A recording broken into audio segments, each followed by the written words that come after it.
Hey everyone, welcome to this video tutorial by Simplilearn. Today, we will discuss Microsoft Excel functions and formulas. Excel provides numerous mathematical, character, date, time and financial functions that you can use to perform calculations and data analysis. We will learn these functions and formulas in detail in this video. First, let's understand what is Microsoft Excel. Excel is a spreadsheet application developed by Microsoft for performing calculations, analyzing structured data, and creating different charts and graphs for visualizing your data. In Microsoft Excel, the data is in the form of rows and columns.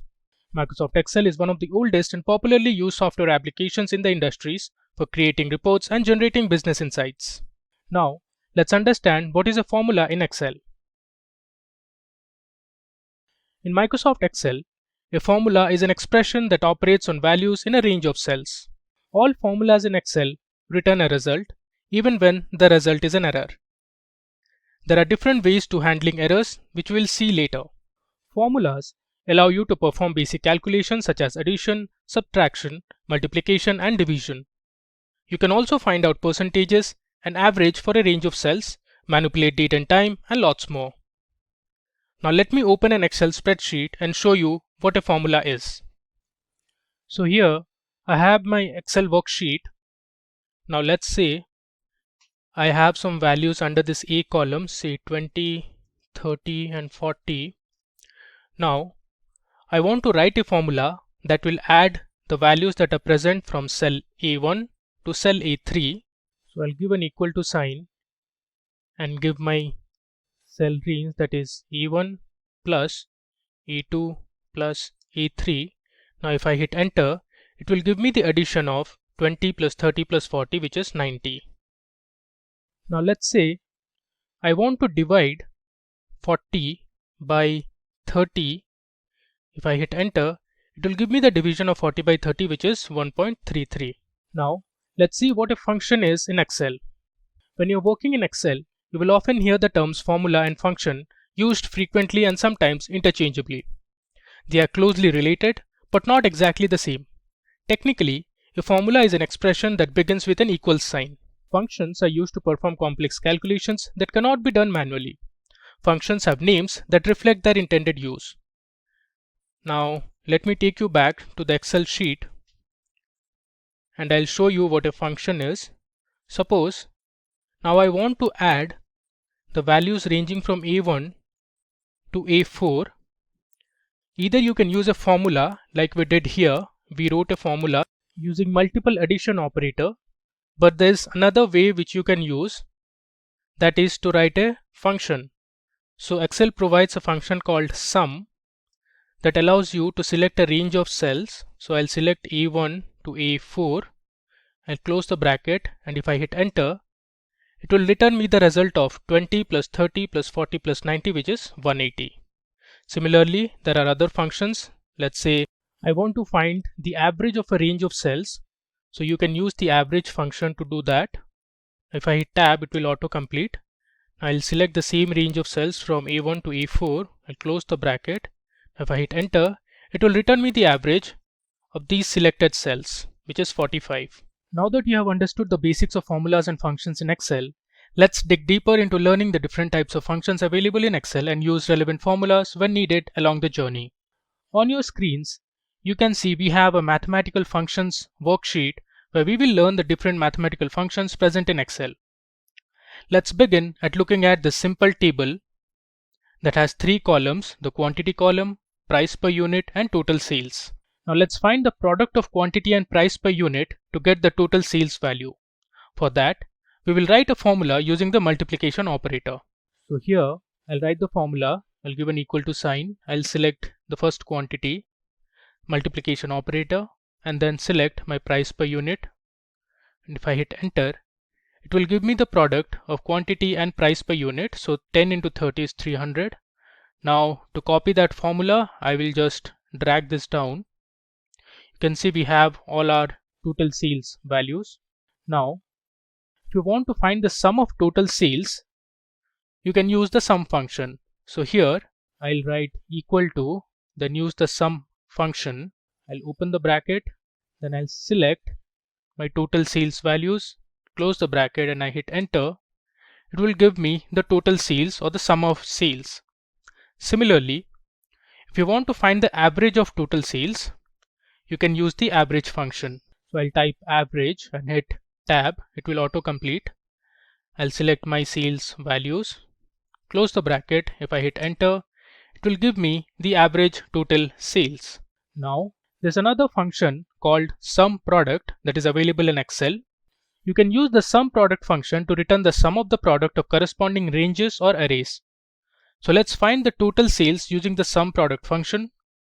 The first array we will have the quantity values, while the second array will have the price per unit. So I'll select my sum product function. My first array, I'll give the quantity values, I'll give a comma, and I'll select my second array, that is price per unit. I'll close the bracket. I hit enter. You can see we have the total sales value, that is 1165. Now moving ahead, let's understand the types of logical functions in Excel and how you can use it. To the extreme left, you can see there are a number of logical functions I have noted here.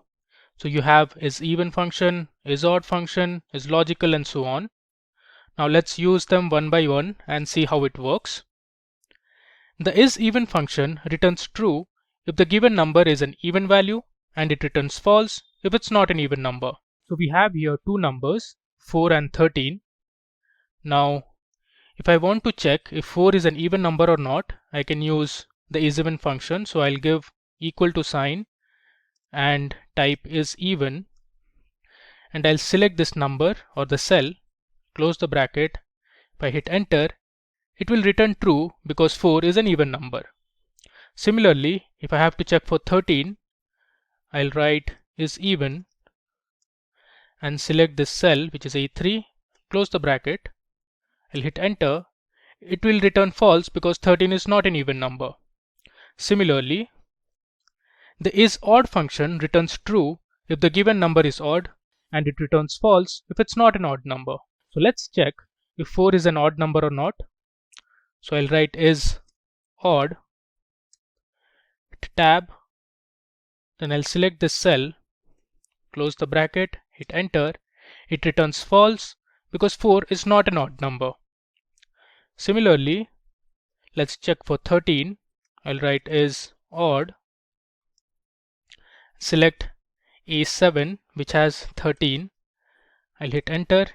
It returns true because 13 is an odd number. Now next we have the is logical function. The is logical function returns true if the given value is a logical value, and it returns false if it's not a logical value. When I say logical value, I mean true or false. Now let's check if 30 is a logical value or not. So I'll write equal to is logical. Let's select 30. If I hit enter, it returns false because 30 is not a logical number. Similarly, let's check for the next two values. I'll select this cell value which has true in it. If I hit enter, it returns true because true in itself is a logical value. Similarly, false should also return true because it's a logical value. You can see it here. Then we have is number function that returns true if the given value is a number. Numbers could be integers, floating values, or whole numbers. Now we have a number here which is 40.5. Let's verify if it's a number or not. So I'll write equal to, then select is number, select the cell, close the bracket, hit enter. It returns true. Similarly, if I have to check if 30 is a number or not, you can use the same function which is number, select 30, close the bracket, hit enter. It returns true because 30 is also a number. Now in the next cell we have a text value. You can see it's CNN. So ideally it should return false because CNN is not a number. There you go. It has returned false because CNN is a text value and not a number. Now let's explore a few other functions that you can see here. So the round function rounds a number to a specified number of digits. So suppose I want to round up 35.316 to 2 decimal places. So I'll write equal to, then I'll give the round function. I'll provide my number 35.316, comma, since I want to round up to 2 decimal places, I'll give 2. I'll close the bracket. If I hit enter, it gives me the rounded value of 35.316, which is 35.32. Now the round down function rounds a number down towards 0. So let's see. I'll give the round down function and I'll provide the same number, that is 35.316. Let's say I want to round down to 2 decimal places. If I hit enter, the result is 35.31. Similarly, the round up function rounds a number up away from 0. So I'll write round up. I'll give my number 35.316. If I give the number of digits, say 2, it will return 35.32. So it rounds up this value. Moving ahead. Now if you want to convert a number into integers, you can do that using the int function. So suppose I want to convert 35.316 into integers, I can give my integer function, that is int, and provide my number 35.316. Close the bracket. If I hit enter, so you have the integer value of this floating point number. Similarly, if you want to find the integer of, say, equal to int, let's say a negative number minus 35.316, it will return the negative integer value, that is minus 36. Now the truncate function truncates a number to an integer by removing the decimal or fractional part of a number. So let's say I want to truncate 35.316. I'll write trunc, which is the truncate function. Now let me pass in my number, that is 35.316. Let's say I want to give the number of digits as 2. I close the bracket, hit enter. It returns me 35.31, so it has truncated the last digit. Now similarly, if I give the number of digits as 1, the result will be 35.3. You can see it here. Moving ahead, the ceiling function rounds a number up, that is to the nearest multiple of significance. So I'll show you what it means. I'll use equal to, then pass in my ceiling function. I'll give my number 35.316. If I give, say, 2, close the bracket, it returns me 36 because the nearest highest multiple of this number is 36. Similarly, if I give, let's say, 5, it will return 40 because the nearest highest multiple of this number to 5 is 40. Now, talking about the floor function. The floor function rounds a number down to the nearest multiple of significance. So for example, if I use the floor function and give the same number 35.316, now let's say I want to give the significance as 2, it will return 34 because the nearest lowest multiple of this number, that is divisible by 2, is 34. Now if you want to change this number from 2 to, let's say we want to give as 7, if I hit enter, it will give 35 because 35 is the nearest multiple of 7.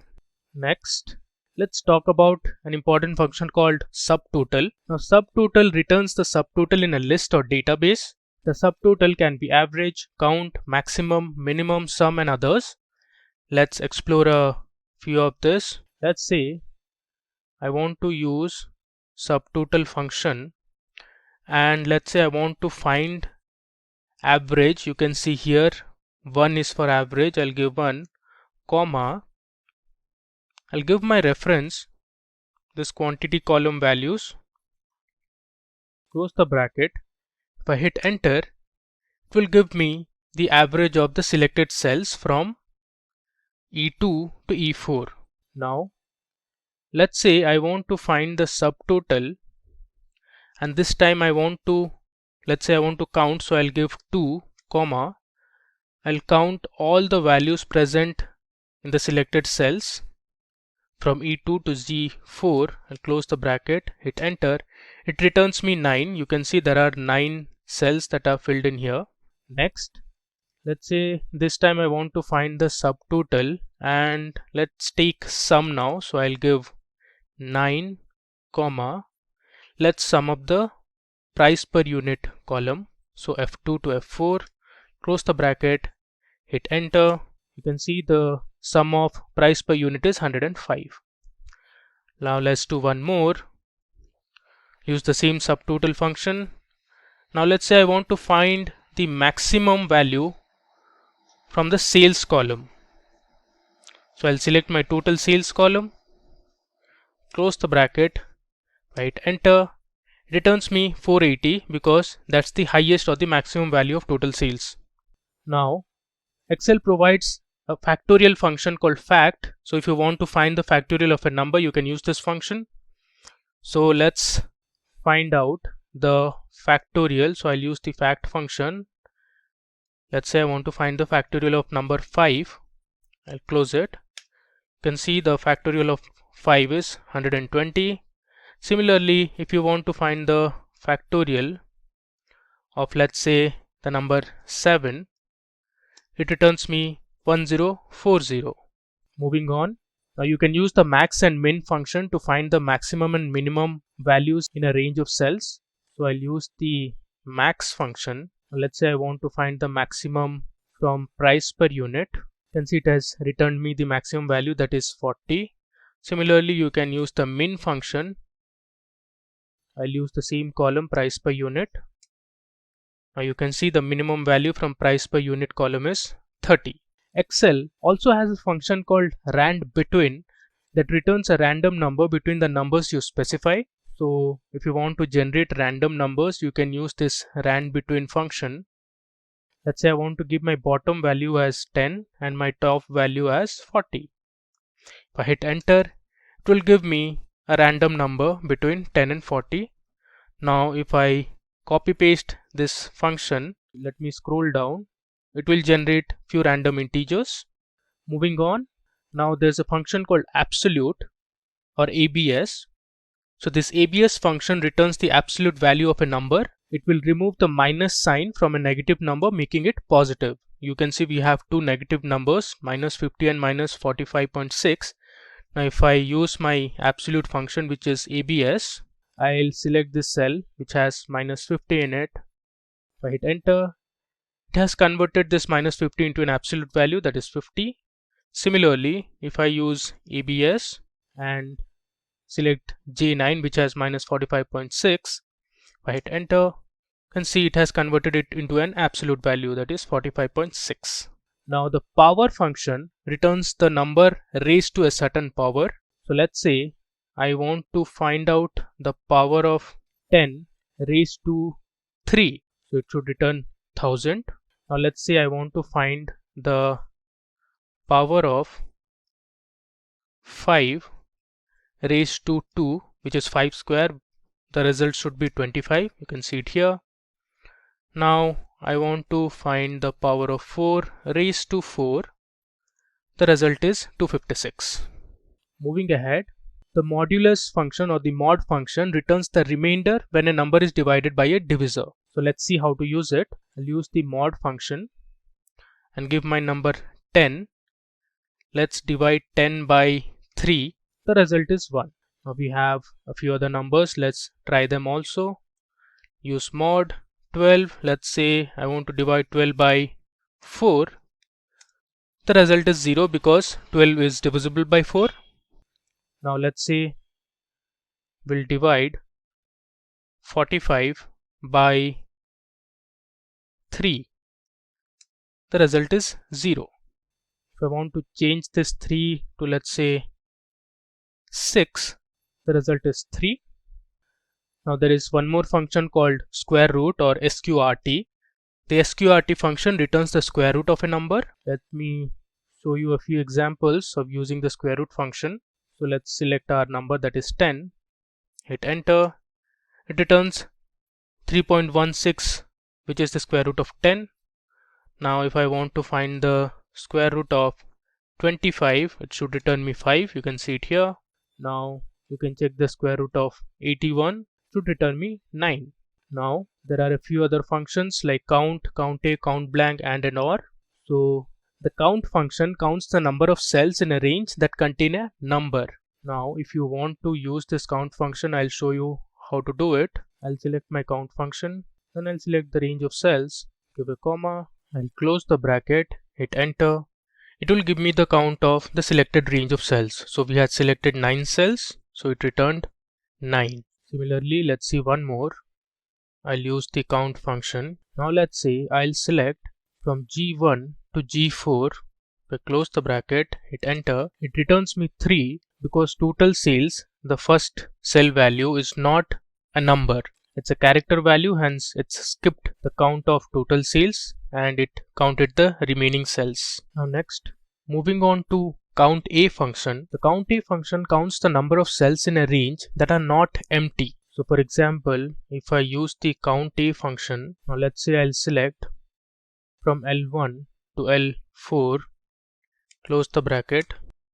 You can see it has returned me 3 because we had an empty cell, so it skipped that count and it counted the remaining cells that were non-empty. Similarly, let's use the function once more and type count a. Now let's say I'll select from L2 to N4, close the bracket, hit enter.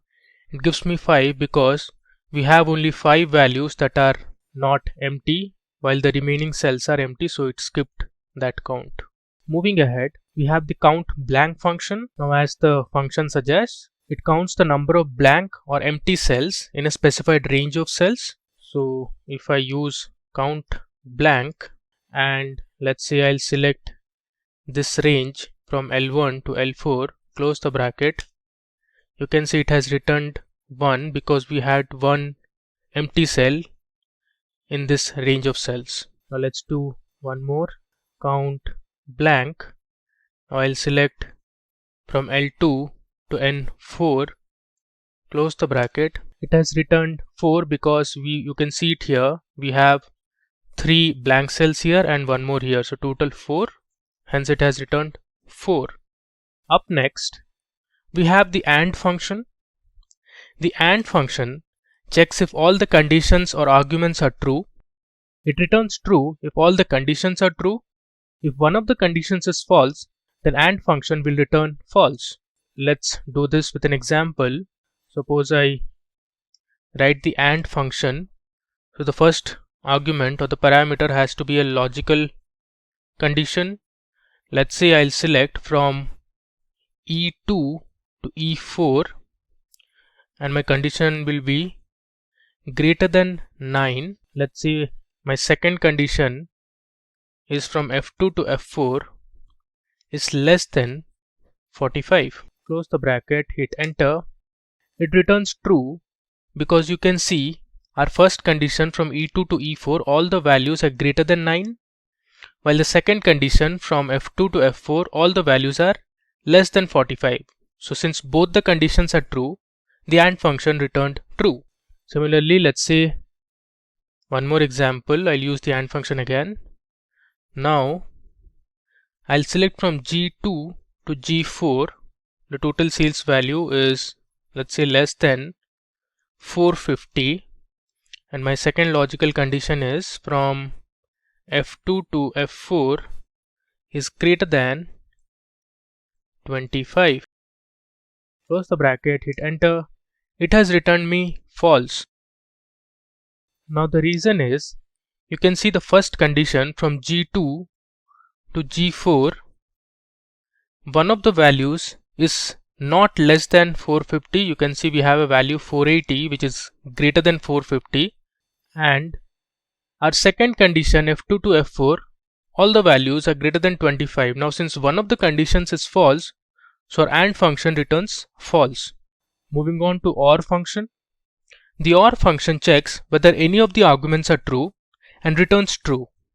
If all the arguments do not meet the condition, it will return false. So you have to satisfy all the conditions in order to return a true value. I'll use the OR function. Now let's say I'll give my condition from E2 to E4 greater than 15, comma, from F2 to, let's say, F4 less than 25. I close the bracket, I hit enter. It has returned me false because both the arguments are not satisfying the condition. You can see from E2 to E4 none of the values are greater than 15, and similarly from F2 to F4 none of the values are less than 25. Now since both the conditions are false, our OR statement or the OR function has returned false. Let us take one more example. I'll use the OR function again. Now the condition will be from G2 to G4 greater than equal to 300, comma, let's say from F2 to F4 less than equal to 40. I'll hit enter. There you go. It has returned us true because both the conditions are true. You can see if all the values between G2 to G4 are greater than or equal to 300. Similarly, all the values from F2 to F4 are less than or equal to 40. Now let's get to our second tab, which is character text functions. Here we will learn various character functions and how you can use them in Excel. So first, you can see we have isText function. So the isText function checks if the given value is a text value and returns true or false. So if I were to check if this value is a text or not, so I can use the isText function. I'll give reference to this cell, close the bracket. It returns false because 10 is not a text, it's a number. Similarly, let's check the next one. I'll select cell A3. If I hit enter, you can see it has returned true, though the value is 10, but still it's a text. The reason is, you can see on top, we have given an apostrophe before writing 10. So I'll show it to you here. In case I write 90, hit enter, the numbers by default are right aligned. Now if I give an apostrophe and then write 90, hit enter, it is now a text. You can check that using the isText function. Select this cell, close the bracket, hit enter, it returns me true. So this 90 is a text value. Now similarly, let's check for the next one. Is equal to isText. I'll select this cell, hit enter, it returns me true because Excel is a text value. Now the next function we have is the length function. As the name suggests, the length function returns the number of characters in a string.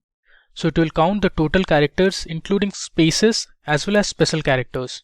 So let's see how many characters does this string India has. If I hit enter, it returns 5. You can count India has in total 5 characters. Similarly, let's check for this sentence. I'll write len, which is the length function. Select this cell, close the bracket, hit enter. It returns me 28 because it has counted the spaces also. Now there's a function called text that converts a value to text in a specified number format. So suppose I want to convert these date values into text values in a given number format, so I can write the text function. I can give the value by referencing this cell, comma, let's say I want to print the date value in the form of a text in this formats, let's say dd, mm and yy. Close the bracket. You can see this has converted the date value into dd, mm, yy. Now similarly, you can change the date value to text in some other format like dd, mm, then 4y. You can see it returns 30 June 2015. Now if you want to check if this is a text value or not, you can use the same function, that is isText. I'll give reference to this cell. There you go. It has returned me true, which means it has converted the date values into text now. Moving ahead, next we have the replace function. The replace function replaces the part of a text string within a different text string. So suppose I want to replace cell A15 value, which is A101.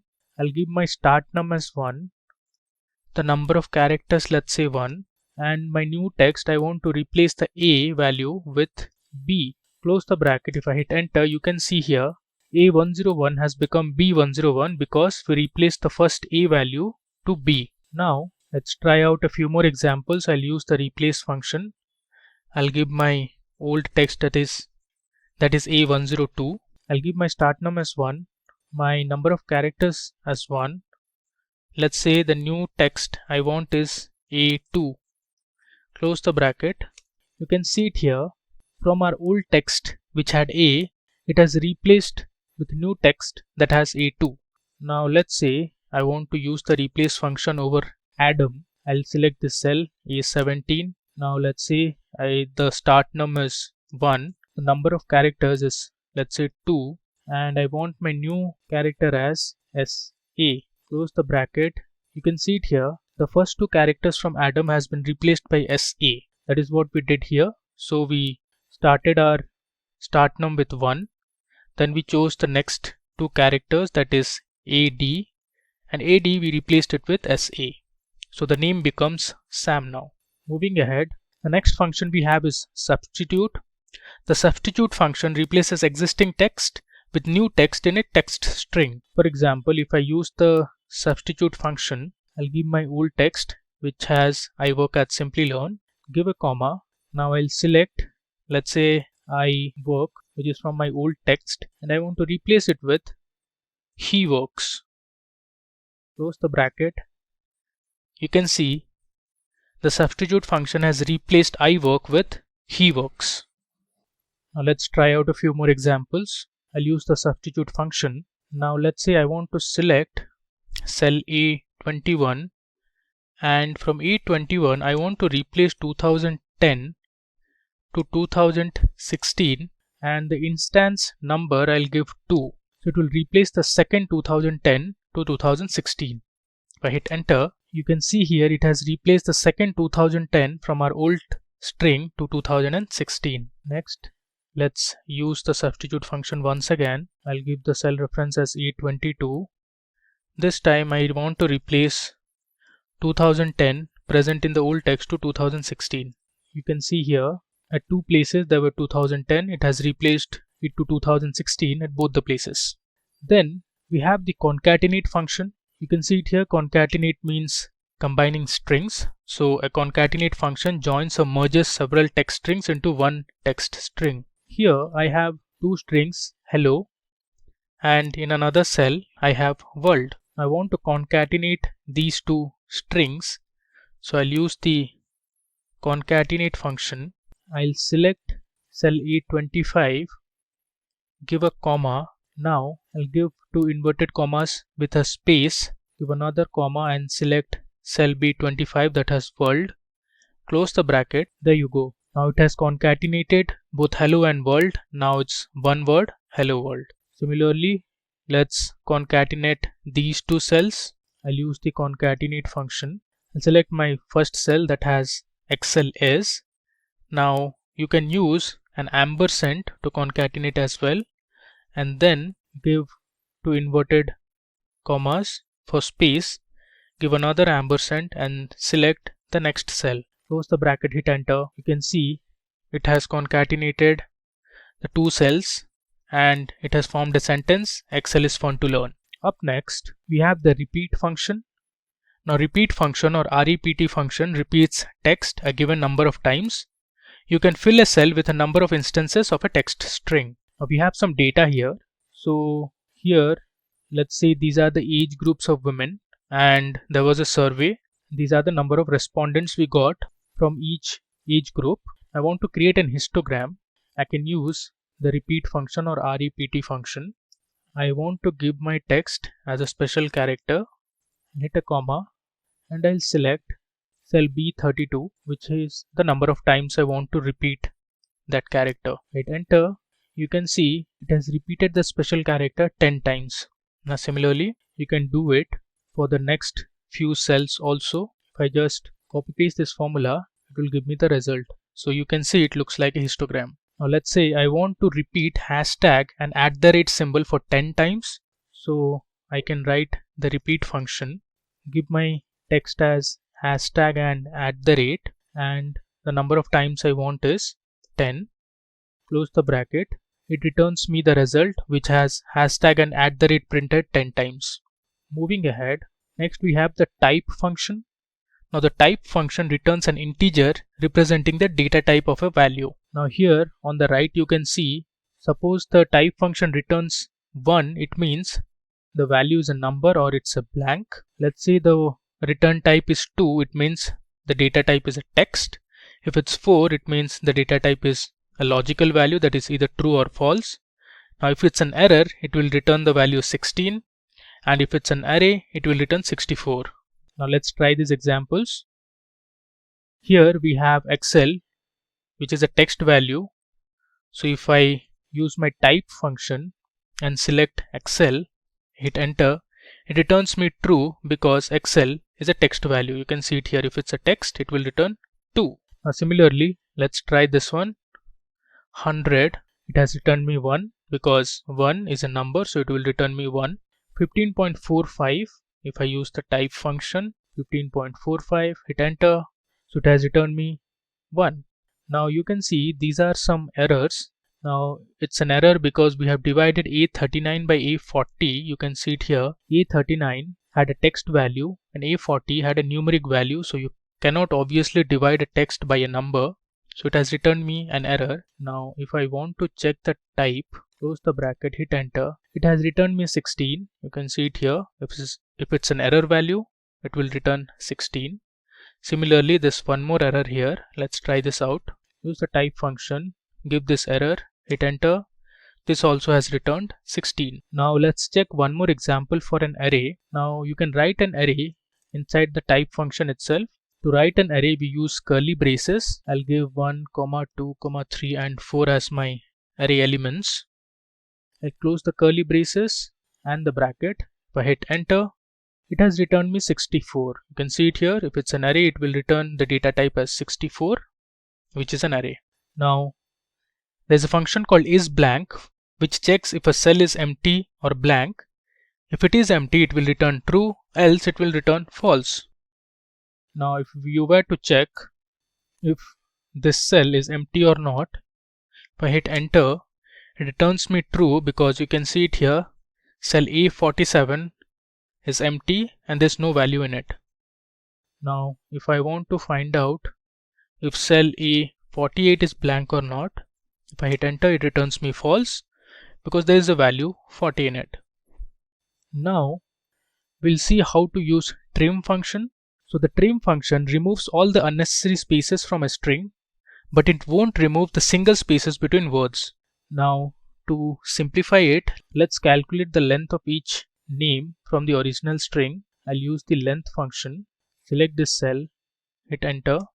It will return me the length of this cell A52. Now there are some spaces in it.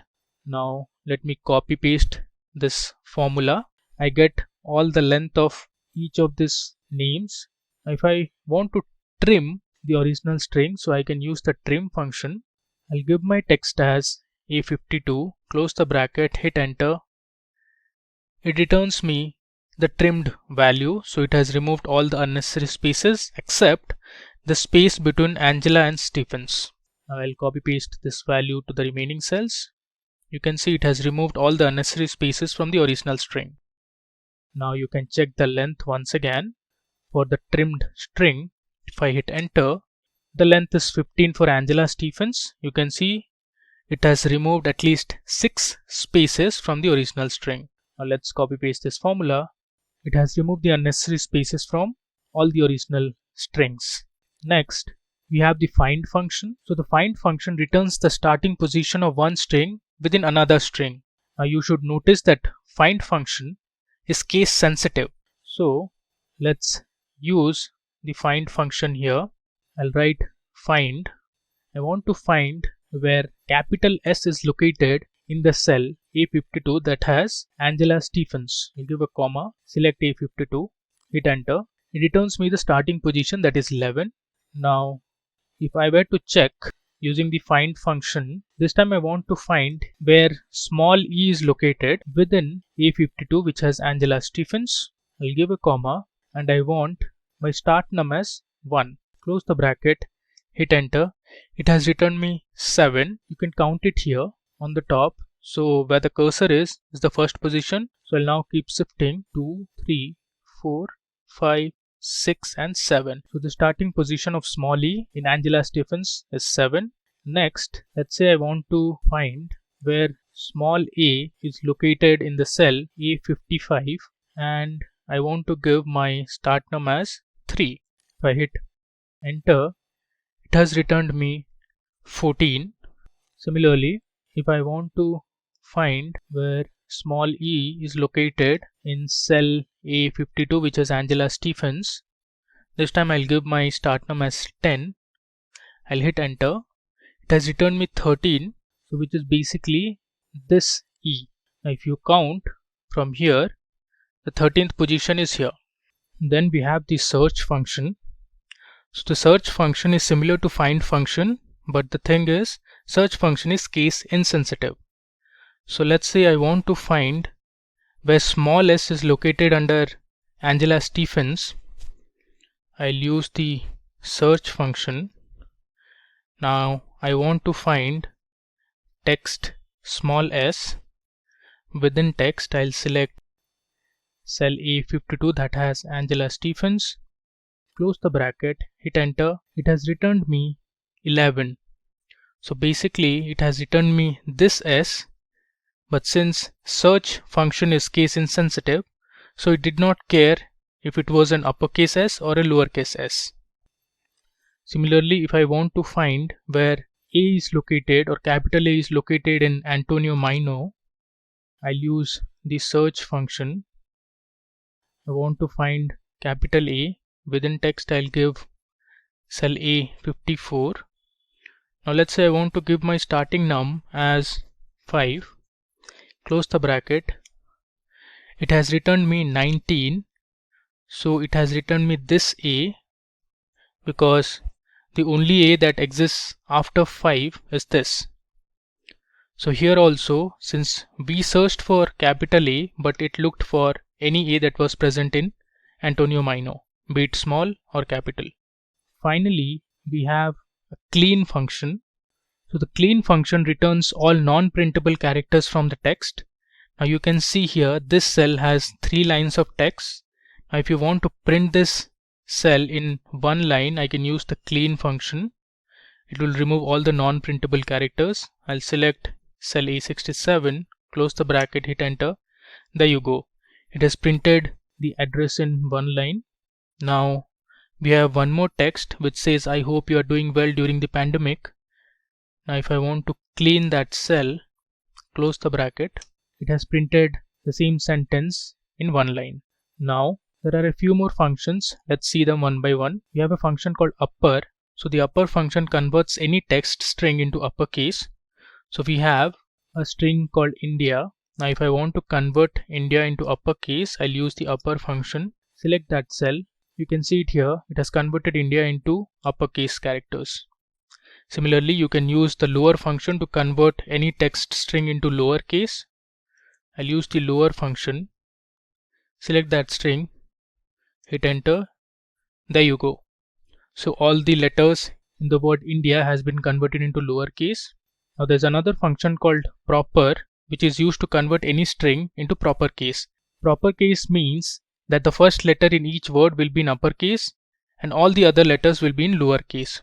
So if I use the proper function, close the bracket, hit enter, you can see it here. The first letter in India is in capital while the rest are in lowercase. Similarly, let's convert this one to proper. Select the cell, close it. It's converted into a proper case. Now we have 3 more functions that are related to each other: left, mid and right. Now the left function returns the number of characters from the start of a string. Now we have a string here. Excel is fun to learn. I want to extract Excel using the left function. So you can do that using the left function. I'll select my text, which is Excel is fun to learn, and I want to give the number of characters as 5. Close the bracket. You can see it has returned Excel. So we have extracted 5 characters from the start of the string or the left of the string. Now I'll show you how to use the mid function. Using the mid function, you can return the number of characters from the middle of a string given a starting position and a length. So I'll select my text as D12. By start num, I'll give it as 7 and say the number of characters I want is 6. So from the middle of the string, it has returned is fun. Now, using the write function, you can return the number of characters from the end of a string. Suppose I want to return to learn using the write function. I'll use the write function, give my text reference, and the number of characters I want is 8. There you go. So it has returned to learn by counting the number of characters from write. Below, you can see we have a table that has a full name column, first name column, middle name, and last name. We have the values in our full name column. Our task is to use the left, mid, and right function to extract the first name, last name, and middle name. Now let me show you how you can extract the first name using the left function. So I'll write equal to left. I'll give my text as this full name D16, comma. Now the number of characters I want is the first space minus 1. So for that I'll use the find function, and what I want to find, the first space. I'm using double quotes to represent the first space. Within text is again D16. I'll close the bracket. Now I'll give minus 1. Again close the bracket, hit enter. You can see it has given us the first name. So what we did was, we wanted to find all the characters that were placed before the first space. So I gave my text reference as D16, which has Andrew D. Wood. Then I wanted to find where my first space is, or the location of the first space in D16, and minus 1, so that it ends at W. I'll hit enter. Now you can copy paste the formula to get all the first name. There you go. Similarly, you can use the mid function to find the middle name. So I'll write mid. I'll give my text as D16 again. Now the start num, I'll use the find function. I'll find for the first space in D16 itself. Now close the bracket. I'll do a +1, and the number of characters I want is just 1 character. Close the bracket, hit enter. It has returned me the middle name. I'll copy paste this formula to get all my middle names. So what we did here was, we wanted to find the first space, then a +1 to find the middle name, and the number of characters we wanted was 1. So it returned us the middle name. Similarly, using the write function, you can find the last name. Now this is a bit tricky. So I'll give my text as D16. I'll give a comma. Then the number of characters I want is the length of D16 minus, I want to find the first space in D16, then the start num would be the second space in D16. Close the bracket. I'll give a +1. Now I'll close both the brackets, hit enter. It has returned me the last name. I'll copy paste this formula. You have all the last name in the list. Now we'll talk about a few advanced functions that are popularly used in the industries. You can see I have my advanced worksheet open, and there's a table on the top which has a few columns like the first name, the last name, department, city, and the date hired. So this is a kind of an employee table, and it has a few information. Now we'll use some lookup functions. So first let's look at the VLOOKUP function. The VLOOKUP function looks for a value in the leftmost column of a table and then returns a value in the same row from a column you specify. Now suppose I want to find the department to which Stuart belongs to. So I can write a VLOOKUP function something like this. I'll give equal to search for VLOOKUP. Now my lookup value will be Stuart.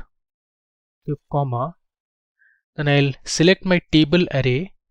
So I'll take my table array from A2 to C7. If you want, you can choose the entire table also. Give a comma. My column index number is this department column, which is the third column. And range lookup is either true or false. I'll select false, which is 0 for exact match. If I hit enter, you can see it has returned marketing, and in the table also if you see Stuart is from the marketing department. So this is a simple example how you can use VLOOKUP. Now if you want, you can choose the entire table. So I can select from A2 to E7, hit enter, it will give the same result. Now suppose I want to find the city of the person who is from the marketing department. So this is the person who is from the marketing department. I want to find the city. I'll use the VLOOKUP function again, VLOOKUP. Now my lookup value is marketing. I'll select my table array, which should start from the department column, which is the leftmost lookup column. Select the remaining table, give a comma. Now my column index number is 2, which is the city column, and I'll give my range lookup as 0 because I want the exact match. I'll hit enter. You can see it has returned me the city to which this person from the marketing department belongs to, that is Kansas. Let's see another example. Suppose I want to find the city to which the person with the last name Davis belongs to. So I'll write my VLOOKUP function. I'll take my lookup value as Davis. I'll give a comma. Now my table array will start from the last name column, and let's select the remaining columns as well. Now my column index number will be 3 as per our selection. I'll give 0 because I want the exact match. Hit enter. You can see it has returned me Los Angeles, and from our table you can see Davis is from Los Angeles city. Now one demerit of VLOOKUP is that it always looks the table from left to right. So our lookup value should always be to the extreme left of the table. But if you want to find a value from right to left, meaning that the lookup value is to the right of the table, then you can use the lookup function. But before using the lookup function, you should sort the lookup value column in ascending order. Now let's try out a few examples. Let's find the department of the person with the last name as Carey. So I'll use this table for our reference. Let me use the lookup function. I'll type lookup. I'll give my lookup value as B16, that has Carey, comma. Now I'll select my lookup vector, which is the last name column, comma. I'll select my resultant vector, which is the department column, close the bracket, hit enter. It has returned me IT. You can see it here. Carey was from the IT department. Now there was no error thrown because the last name column is already sorted in ascending order. Let's take another example. Let's say we want to find the first name of the person who is from Los Angeles city. So we have our lookup value is Los Angeles, and now we want to find the first name. So I'll again use the lookup function. I'll give my lookup value as Los Angeles, comma. Now my lookup vector is the city column, comma. My resultant vector is the first name column. Close the bracket, hit enter. You can see it has returned me Stuart, which is actually wrong. If you see our original table, the person who is from Los Angeles city is not Stuart, but it's Lucy.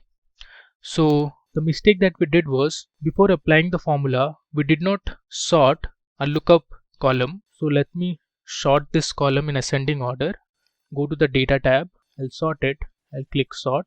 Now you can see it has returned me Lucy. And you can see there was an error because we sorted the table, so the values changed. So be aware of this.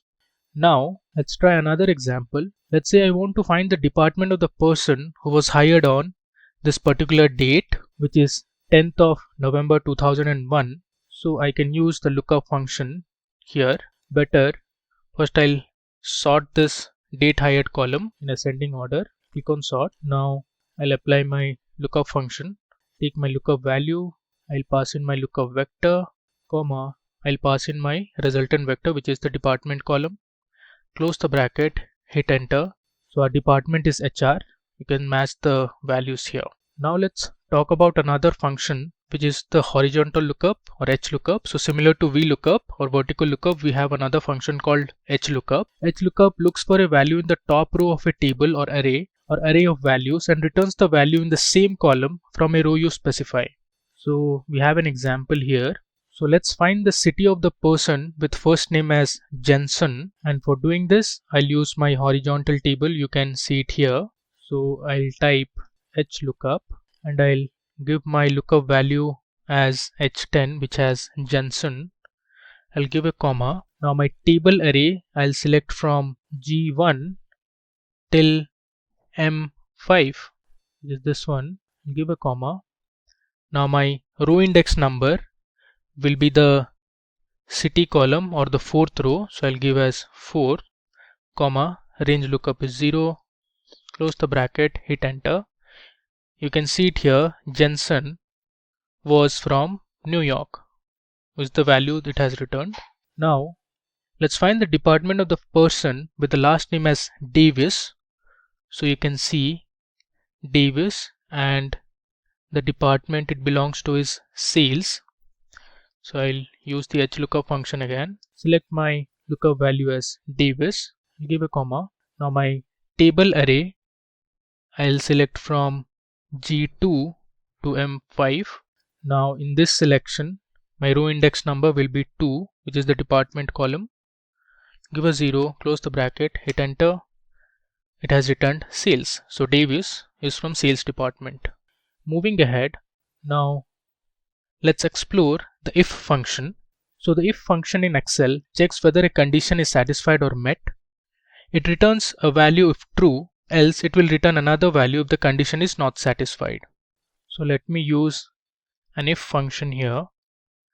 I'll give my logical test as, say, the value in cell O11. If it's greater than 5, then I'll return yes, 10 is greater, else I'll return no. Close the bracket, hit enter. You can see the result. It says yes, 10 is greater because our condition 10 is greater than 5. Now if I change this value to 4, it returns no because 4 is not greater than 5. Now we have a question here. I want to add values to this result column.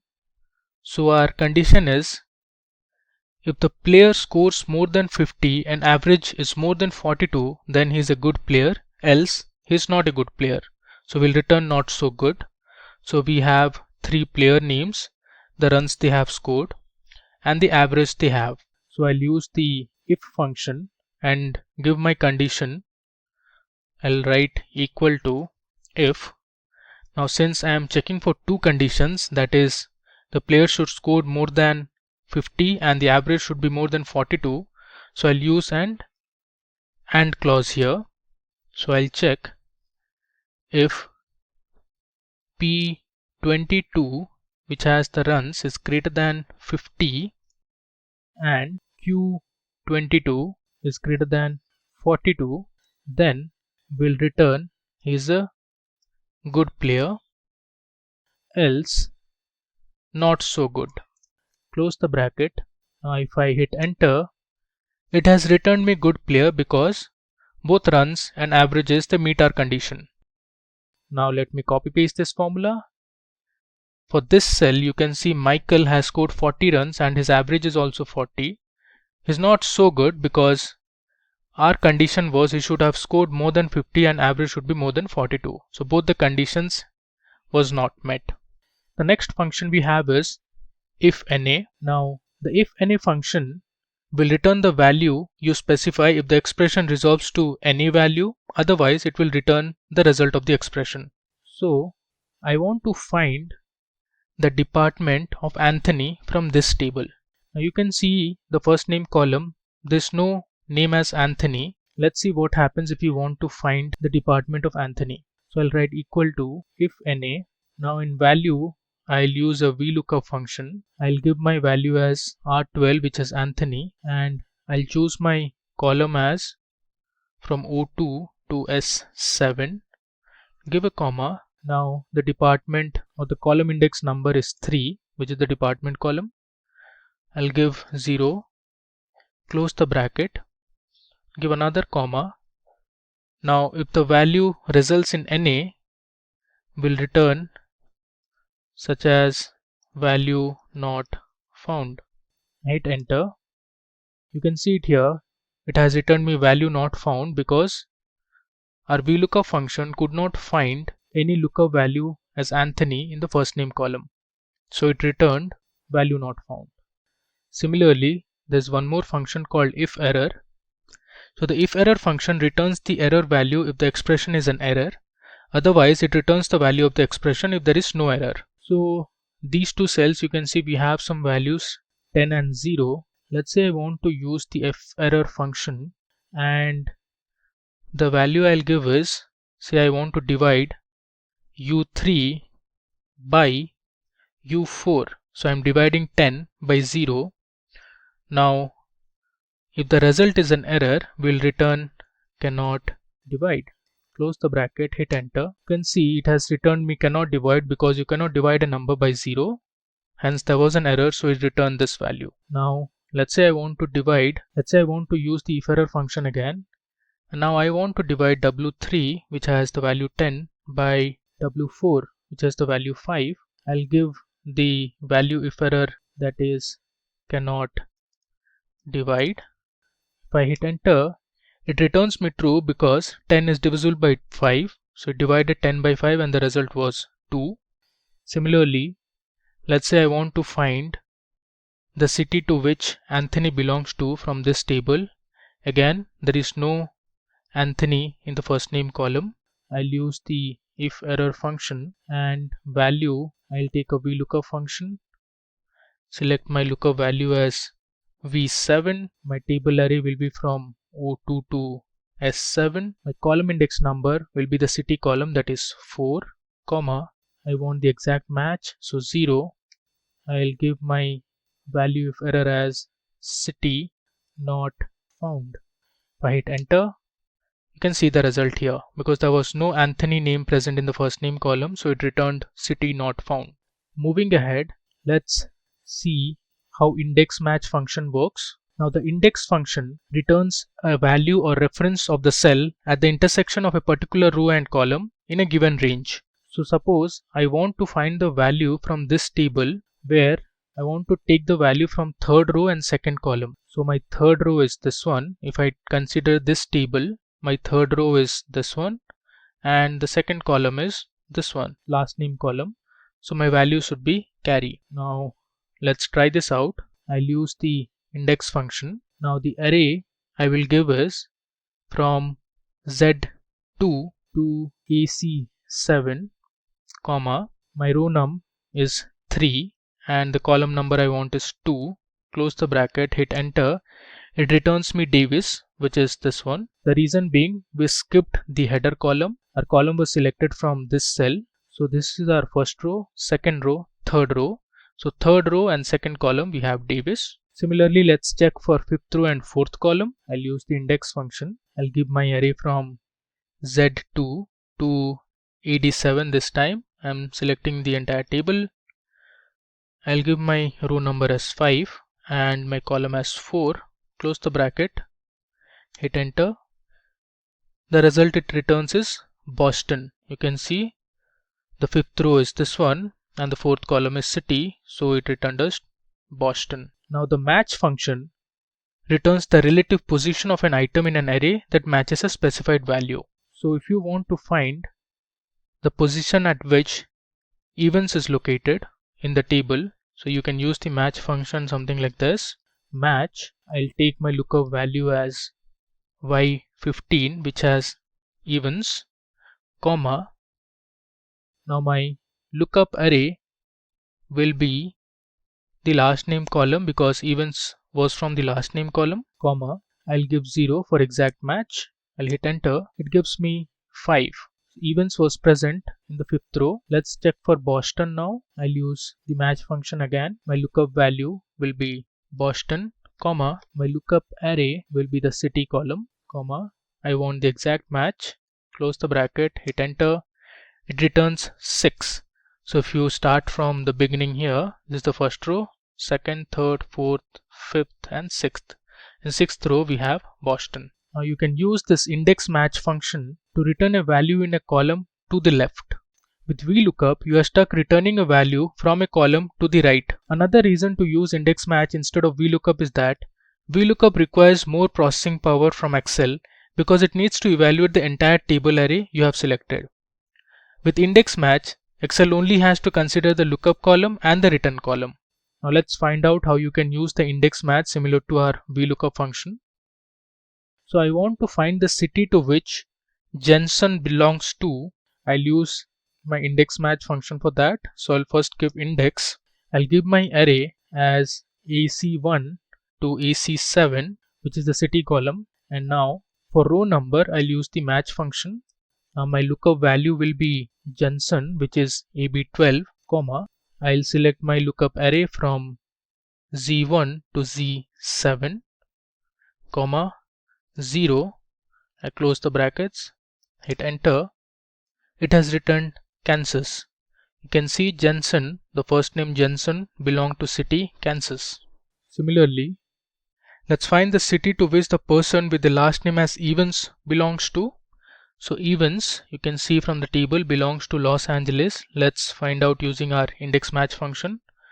I'll write index and then array I'll give as AC1 to AC7, comma, my row num, I'll give my match function. Lookup value will be Evans, which is AB15, comma, lookup array is AA1 to AA7, which is our last name column, and 0. If I hit enter, you can see it has returned Los Angeles. Now let's find out the department to which Zampa belongs to. So I'll use my index function.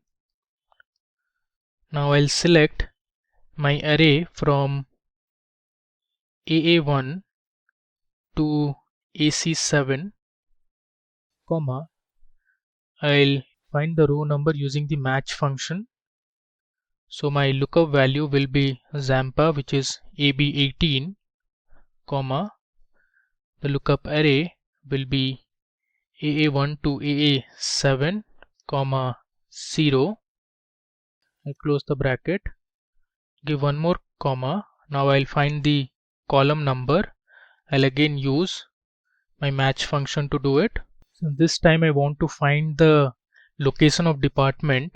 So I'll give department, that is AB1, as the reference, comma, the lookup array will be from AA1 to AD1, which are the column headers, comma, 0, and I'll close the brackets. If I hit enter, it gives me sales. So you can see here from the table, Zampa is from the sales department.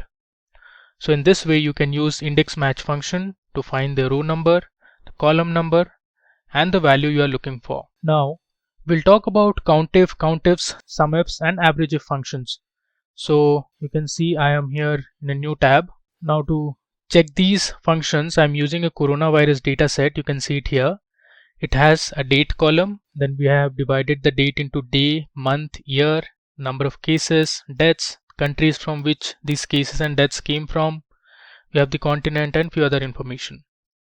So first let's see what COUNTIF function does. So the COUNTIF function counts the number of cells within a range that meet the given condition. So we'll see these functions by taking an example. So we have a question here. We want to count the number of times Afghanistan is present in the data set. So I'll consider my G column, that is countries and territories.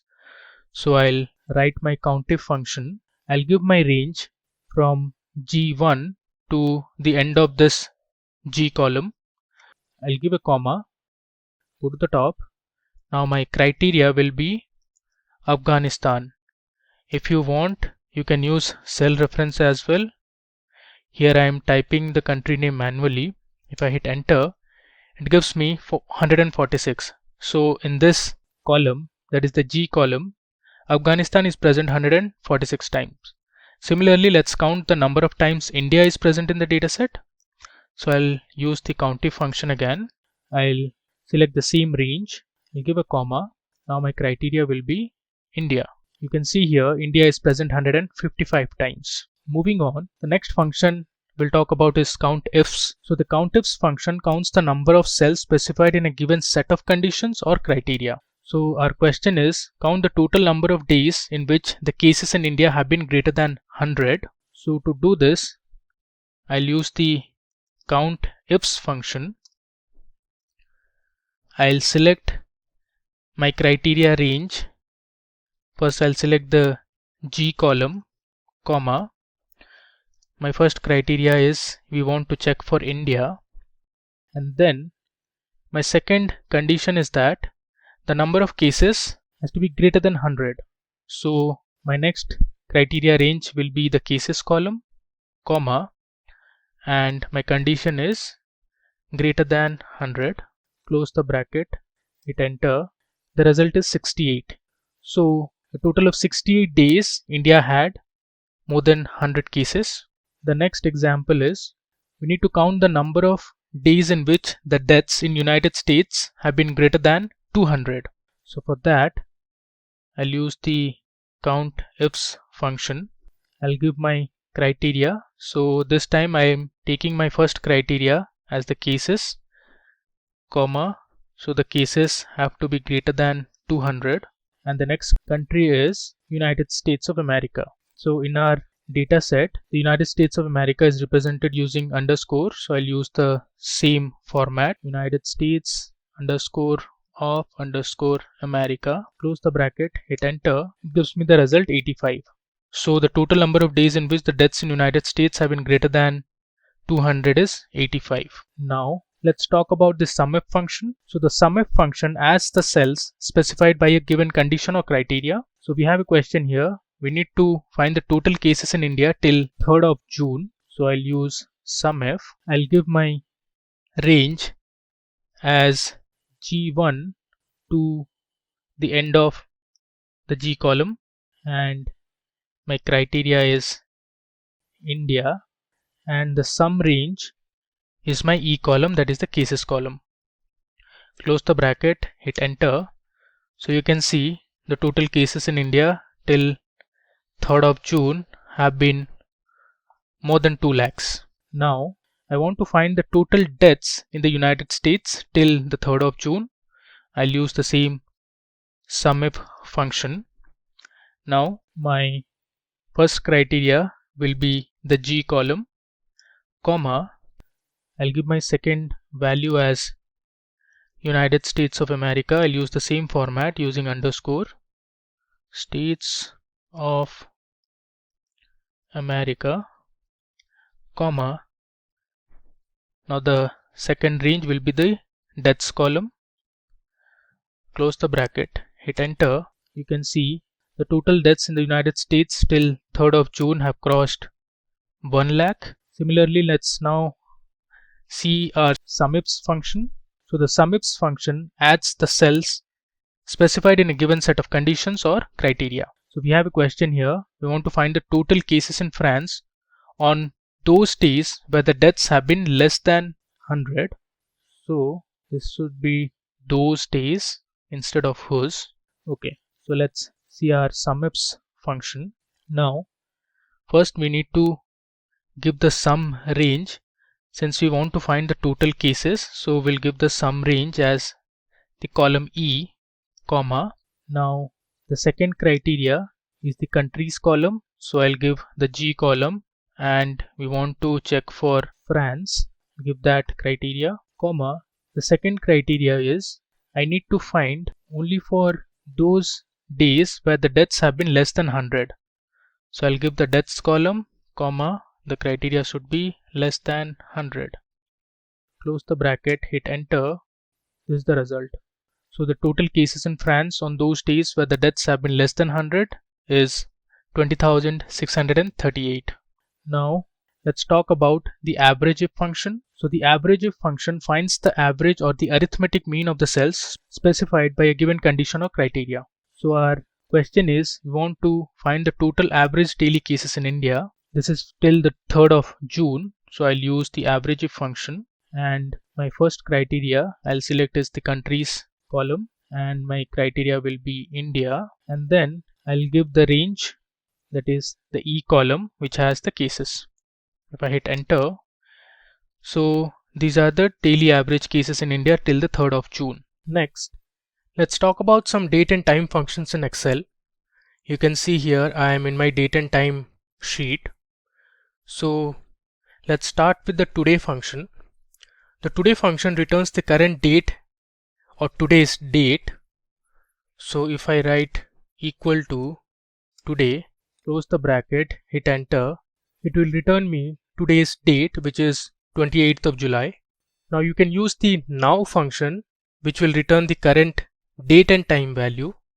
So if I write equal to now, if I hit enter, you can see it has returned the current date and the time.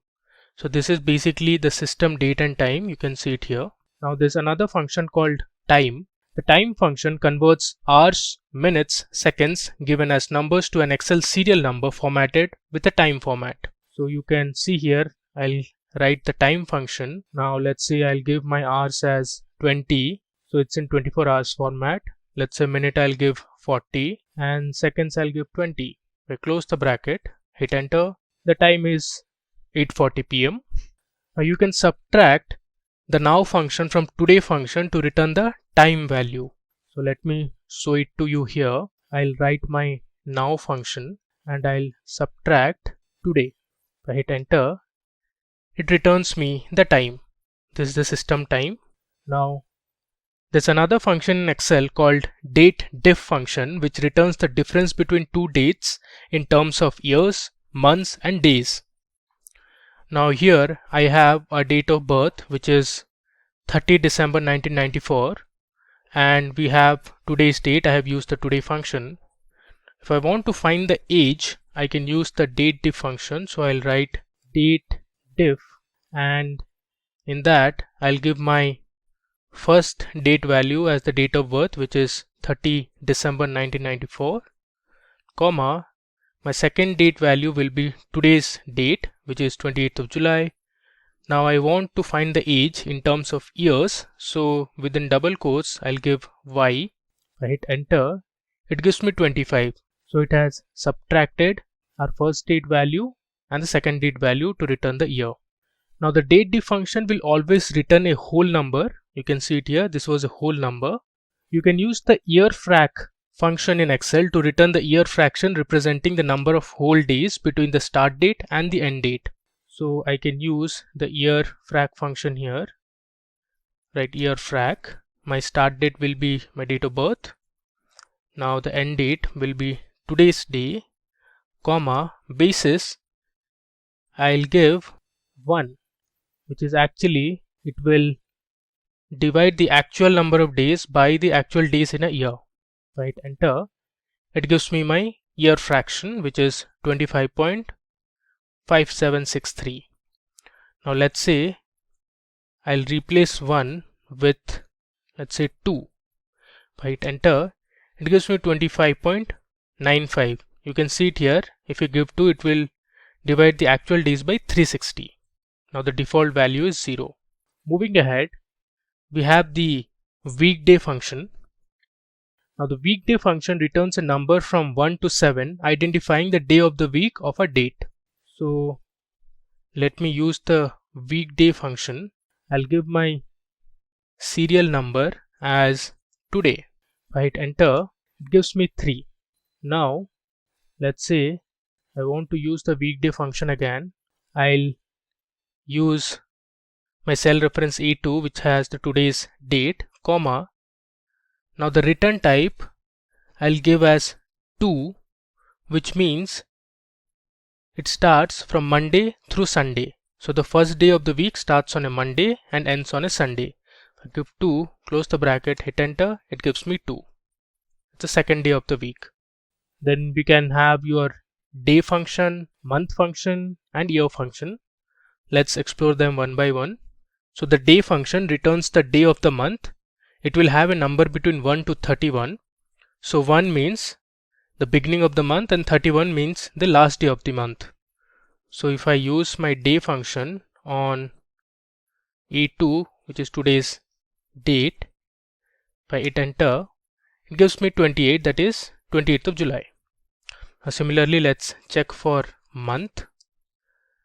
I'll give the same cell reference, hit enter. It gives me 7, which means the July month. Now let's find the year, give the cell reference, hit enter. It returns me the year, that is 2020. Now you can extract the hours, minutes and seconds from a time value. So I'll use the hour function to get the hour value from the current time. You can see it has returned 14, which means it's 2 p.m. Now let's find out the minute also. I'll use the minute function, give my now function, hit enter. It gives me 19. So it's 2 p.m. and 19 minutes. Now let's find out the seconds also. I'll give my now function to get the second also. There's another function in Excel called days 360. So days 360 function returns the number of days between two dates based on a 360 day year. So we assume that in a year all the months have 30 days. So I'll use my days 360 function. I'll give my start date as my date of birth, which is B12, comma, the end date I'll give today's date, which is in B13, and the method I'll use is true, which is European method. You can see what the European method says. Says the start dates and end dates that occur on the 31st day of a month will be equal to the 30th day of that month. Close the bracket, hit enter. It gives me the total number of days that were between my first date, that is the starting date, and the end date. Similarly, now let's use days 360 once again. I'll give my start date, let's say 25th of June 2020, and my end date will be today's date. So you get the total number of days, that is 33.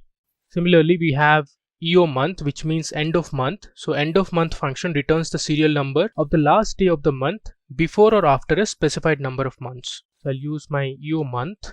I'll give my start date as B12, which is my date of birth, and then I want the number of months to be 10. Hit enter. You can see it has given us the next day when the month is ending. So it is 31st of October 1995. Coming to weeknum function, the weeknum function returns the week number of the year.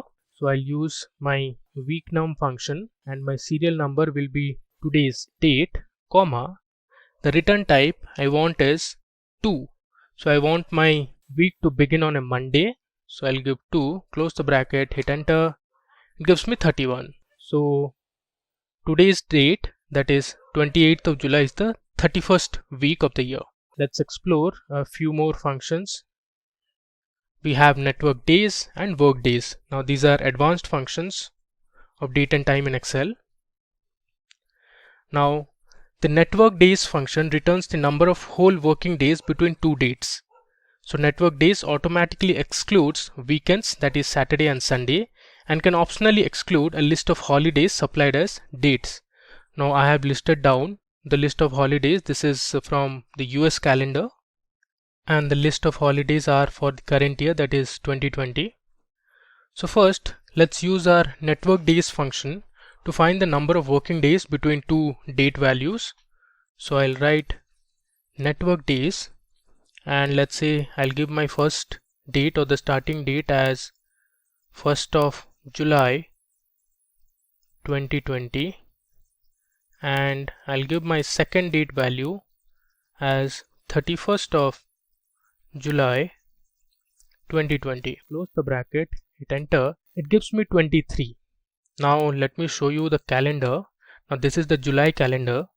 If you can see, the first day of July starts on Wednesday and it ends on Friday, and in between we have 1, 2, 3, 4, 5, 6, 7 and 8. So total we have 8 weekends. So our network days function has skipped counting these weekends. So since July is a 31 days month, it has subtracted those 8 days. Those were on weekends. So 31 minus 8 is 23. So in total we have 23 working days in July. Now let's say I want to include the holiday calendar also. So I'll use the network days function again. I'll give my starting day as 1st of July 2020, my end date would be 31st of July 2020, and holidays I'll give my list. Close the bracket, hit enter.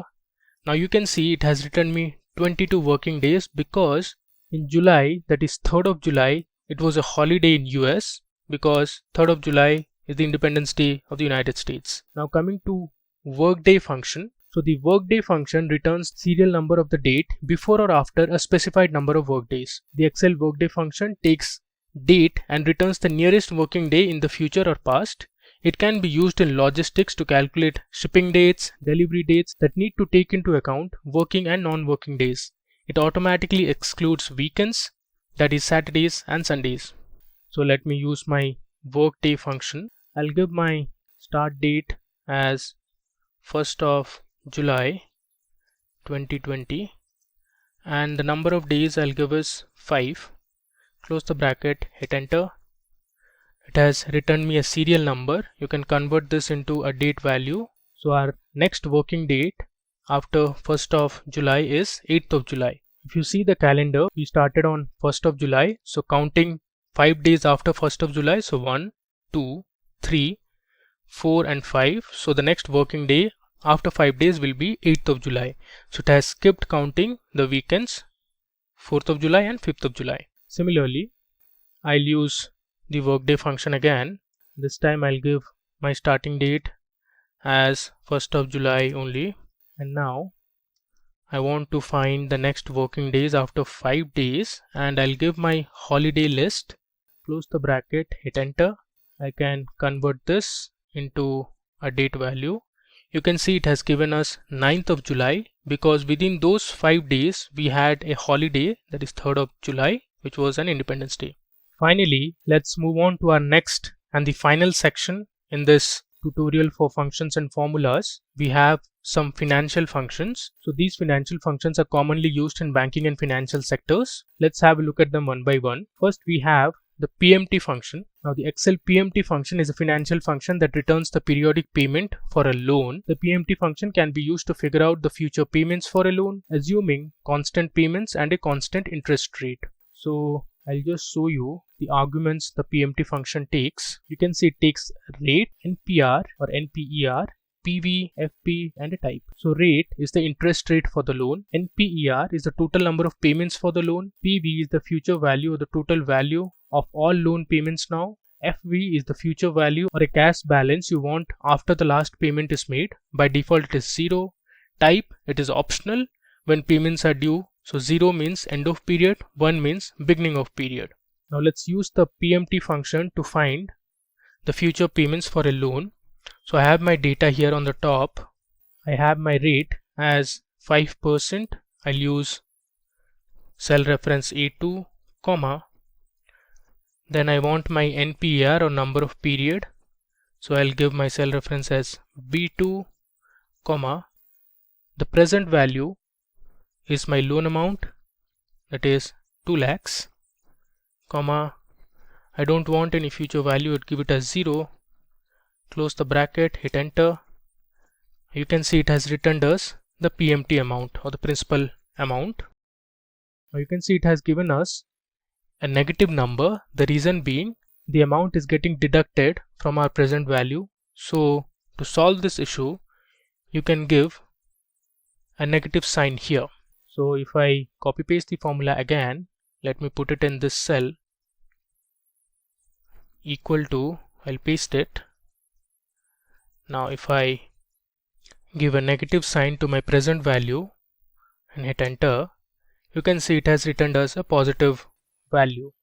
Now this PMT we calculated annually. Now if you want to calculate the amount quarterly, let's see how you can do that.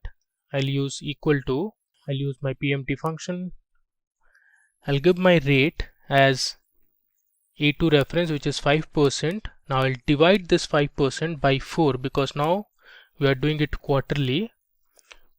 NPER, I'll give it B2, which has 20. Now this is in years.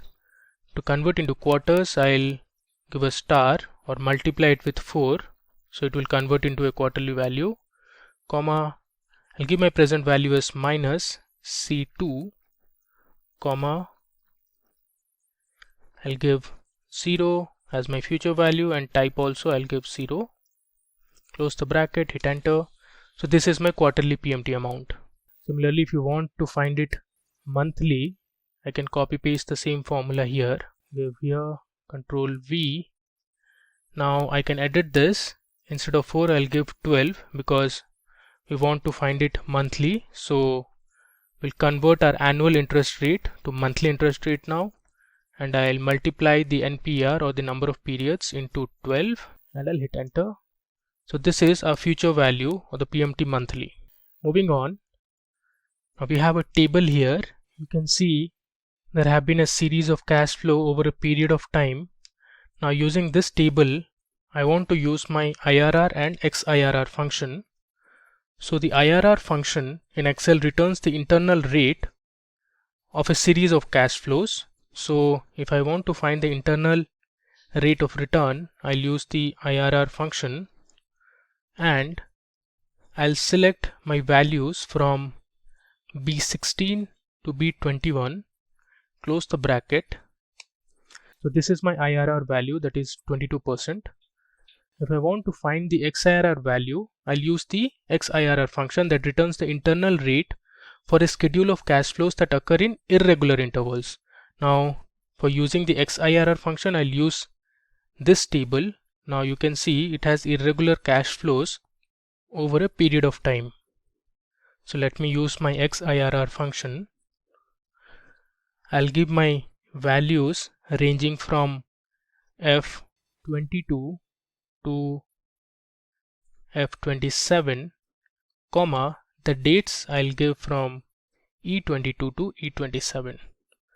Close the bracket, hit enter. This is my XIRR value. Up next, we'll see how to find out the future value. So for using the future value, we use the FV function in Excel that returns the future value of an investment. You can use the FV function to get the future value of an investment assuming periodic constant payments with a constant interest rate also. So this is my table. So we have an annual interest rate of 10%, years we have 8, and yearly payment we have 1 lakh. Now to find the future value, I'll use equal to FV rate, I'll give G4, which is 10%, comma, NPER, I'll give G5, which is the number of years, that is 8, and yearly payment I'll give 1 lakh, which is G6, comma, present value 0, type is also 0, hit enter. So this is my future value, which is 11 lakhs 43,588. Similarly, if you want to find the present value, so you can use the PV function which returns the present value of an investment, that is the total amount that a series of future payments is worth now. So let me use the PV function. I'll give my rate as 8%, which is G13, comma, my number of periods is 5, or you can assume 5 years, comma, my PMT or payment per period is 10,000, comma, future value is 0, type is also 0. So this is my present value. Up next, we have the net present value or the NPV function. So the NPV formula or the function calculates the net present value of an investment based on a discount rate and a series of future payments having negative values and income having positive values. So you can see in the table here, our investment has a negative value and our incomes have positive values, and we have a discount rate of 10%. Now let's find the net present value. I give equal to, use the NPV function. Now the rate I'll give is 10%, comma, value 1 I'll give from I5 to I10. I close the bracket, hit enter. So this is my net present value. Moving on, we have the Excel X NPV function. So this function is a financial function that calculates the net present value of an investment using a discount rate and a series of cash flows that occur at irregular intervals. So I'll use this table. You can see the first amount is our investment, then there was a series of cash flow or incomes, and discount rate we have taken as 5%. Now if I use the XNPV function, I'll give my rate as 5%, comma, I'll give my values. The first value will be our investment and the income. Next, I'll give my date values. Close the bracket. So this is my XNPV value, or the net present value of an investment which had irregular cash flows. Up next, let's see how the rate function works. So the rate function returns the interest rate per period of a loan or an investment. You can use rate to calculate the periodic interest rate, then multiply as required to derive the annual interest rate. So here we have a table. So the loan amount is 2 lakhs, monthly amount or the monthly payment is 5,000, and periods is 60. So we are assuming as 60 months and not years.